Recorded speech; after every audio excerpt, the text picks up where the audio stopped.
আসসালামু আলাইকুম রহমতুল্লাহি ওবরকাতুহ। আশা করি সবাই ভালো আছেন। আজকে যে বিষয় নিয়ে আলোচনা করব সেই বিষয় হচ্ছে আপনারা কি করলে 100% ডিম আসবে আপনাদের হাঁসে, সেই বিষয় নিয়ে কিন্তু আলোচনা করব। ভিডিওটি টেনে টেনে না দেখে আমাদের পাশেই থাকুন। এখন শুরু করছি। হবিগঞ্জ জেলা পানিয়াচাং থানা থেকে শুরু করছি। আমাদের গ্রামের নামটি হচ্ছে মদন মুরাদ। আমরা কিন্তু বেশি বড় কামারি নয়, ছোটখাটো কামারি আমরা। এই দেখতে পাচ্ছেন আমাদের সামনে যে হাঁসগুলো আছে, সেই হাঁসগুলো কিন্তু প্রত্যেকটি হাঁসই ডিম দিচ্ছে, এবং সে হাঁসগুলোকে আমরা কী খাওয়াচ্ছি সেগুলো বলবো, এবং কী খাওয়ালে হাঁসগুলো 100% ডিম আসবে সেগুলো আমরা জানাবো। ভিডিওটি টেনে টেনে না দেখে আমাদের পাশেই থাকুন। আমরা প্রথমত হাঁসগুলোকে ছেড়ে দিই নদীতে শামুক খায়, এবং দেখতে পাচ্ছেন আমাদের হাওর অনেক বড়, দেখা যাচ্ছে না, এবং পাশে জমিও আছে।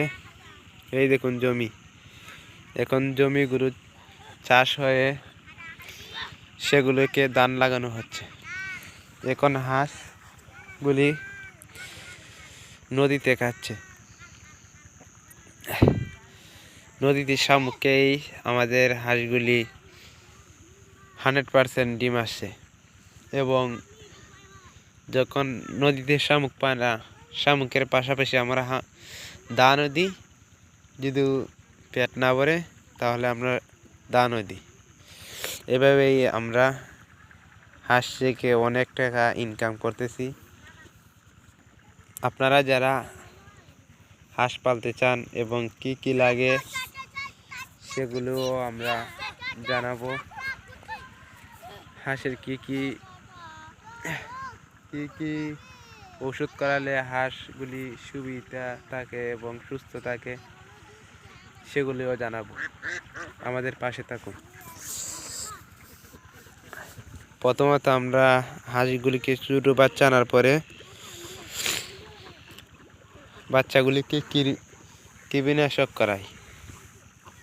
15 দিন পরে একটা ভ্যাকসিন দিই।